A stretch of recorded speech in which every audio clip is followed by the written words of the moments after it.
isbeddelka noloshu waxa uu yimaadaa marka aad leedahay go'aan. Marka aad leedahay hami kaa horeeya oo aad ku tashanaysid in aad gaadhid tallaabo. Beddelidda noloshu waxay u baahan tahay wajahidda caqabada dhabta ah ee nolosha maanta adduunka. Wax walbana gacantaada ay ku jiraan. Horumarin adduunyo, aakhiro iyo wax walbood qabanaysid. Inaad aqoon baratid, inaad shaqo qabatid iyo inaad xirfado kala korodhsatay. Waa wax gacantaada ku jira oo aad maanta adigu maamuli kartid. Haddaba ka Soomaali ahaan sidee ayaan u wajahnaa caqabadaha nolosha? Ka bulsho ahaan wax walba waa muhiim in laga wada hadlo qaab dhismeedka bulshada iyo wax ka beddelka. Dabcan ma beddeli karno oo waxyaabo gaar ah ayaa beddeli kara, laakiin haddana waxaa jira isbeddello muhiim u ah bulshada in la raaciyo dhowrsanaanta iyo in markaasi bulshada lagala dardaarmo waxyaabo khalada oo ay ku dhacaan dhalinyarada inta badan boqolkiiba. Sidoo kale ka Soomaali ahaan maanta bulshadeena waxaa lagu qiyaasaa ama markaasi lagu tilmaamaa inay Soomaalidu joogto maalin ay ka fiican tahay inaysan hore u soo marin. Tusaale ahaan inay leedahay aqoon wanaagsan, in dadkeedu ay u badan yihiin dhalinyaro. Dhammaan arrimahan isbiirbiirsaday ayaana ka dhigaya in dad inta badan ka faallooda arrimaha bulshada ee adduunka ay ku tilmaamaan in Soomaalidu maanta ay ka markaasi ka mid tahay bulshooyinka dhalinyarada ugu badan ay ku jiraan. Sidoo kalena ay Soomaalidu haysato fursad aad u muhiima oo ah in ay ugu fiican tahay aqoon ahaan iyo sidoo kale kobcinta garaadka waqti xaadirkan maadaama ay waqtiyo kala duwan ay bulshooyinku soo mareen, xilliyaan aqoonba la baran, xilliyaan ilbaxnimo iyo waxba ay jisan jirin. Iyadoo dhammaanba arrimahan laga duulayo waxaa la sheegaa in bulshada Soomaalidu ay maanta ugu fiican tahay waqtigeeda aqoon ahaan, dhalinyar ahaan iyo dhinacyo kale oo la halmaala dhinaca arrimaha bulshada. Haddaba ka waran haddii aad noloshaada buuq iyo qaylo iyo sawaxan ku bilowdid, in aadan ka gudbaynin waxyaabo fudud oo easy ah oo ay tahay in aad cabsideeda wajahdid, lidagtid, kana awood badisid. Tusaale ahaan waxaad rabtaa inaad guursatid, maxaa kaa hortaagan? Ma lahan wax kaa hortaagan. Haddii aad ka shalaynaysid dhaqaale xumo iyo arrimo kale, waxaa jira xal inaad u heli kartid.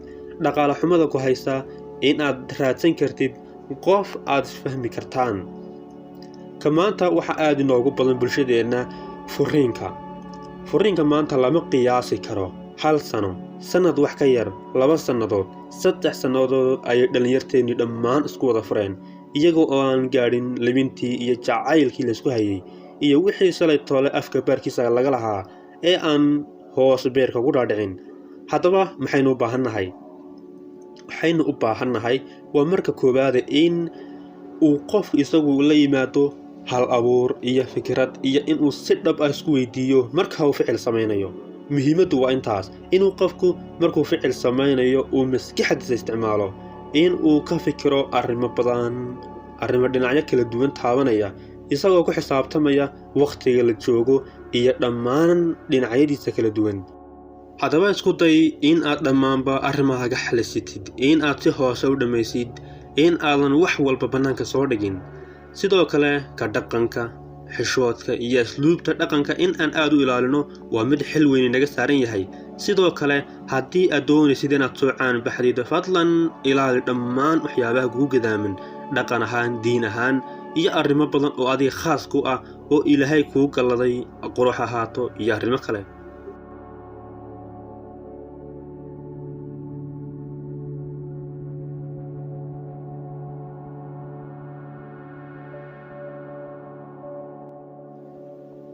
wax hore kuu soo maray ha ka shalayn inta badan. Wixii ku dhaafay ha ka shalayn, maxay u dhaceen ha isweydiinin. Ha ku daalin maskaxdaada inaad 1000 jeer weydiisid sida ay waxaas u dhaceen. Inay ku soo laalaabtaan maskaxdaada waxay keeni kartaa dib u dhac. Haddaba waxaa loo baahan yahay inaad waqtiga aad joogtid ka faa'iidaysid. Cadceedda soo baxday in aad ka faa'iidaysid 12 saacadood wixii aad qaban lahayd. Inaad ku xisaabtantid saacad walba, inaad ku xisaabtantid ilbiriqsi kasta. Inaadan dib ugu laaban wixii hore ee ku soo dhaafay oo aadan maskaxda dib u xasuusin waxa ku dhaafay. Wax tagay lama soo celin doono. dabcan daqiiqada ku dhaaftay way ku dhaaftay ta soo socotayna waa fursad ku bannaan inaad ka faa'iidaysatayna oo wax gacantaada ku jira dabcan waayo dhacdooyinka maalin walbayna soo mara waqti kastayna soo mara maalin walba wax cusub ayaan aragnaa wax cusub ayaa maskaxdaada ku soo dhaca ama ku soo mara oo ku soo wajaha haddaba ha ku daalin maskaxdaada waxaas maxay ahaayeen maxayse u dhaceen bedel noloshaada horeyna u soco ilaahayna tala saaro dhammaan wax walba waxay ku dhammaan guul iyo barwaaqo iyo bashbash ilaahay ayaan ka baryaynaa in bulshadeenna barwaaqo iyo bashbash ilaahay ayaan ka baryaynaa in dhulkeenna uu barwaaqo ka dhigo in uu abaaraha inaga dulqaado in ay bulshadeenna siyaasiyiinteenna iyo dhammaan dhinacyadeenna ay isfahmaan in aan wada barwaaqowno intaan ayuu qodobkana ku eegyahay intaan mid lamid dib u kulmi doono sidaa iyo nooli kulantee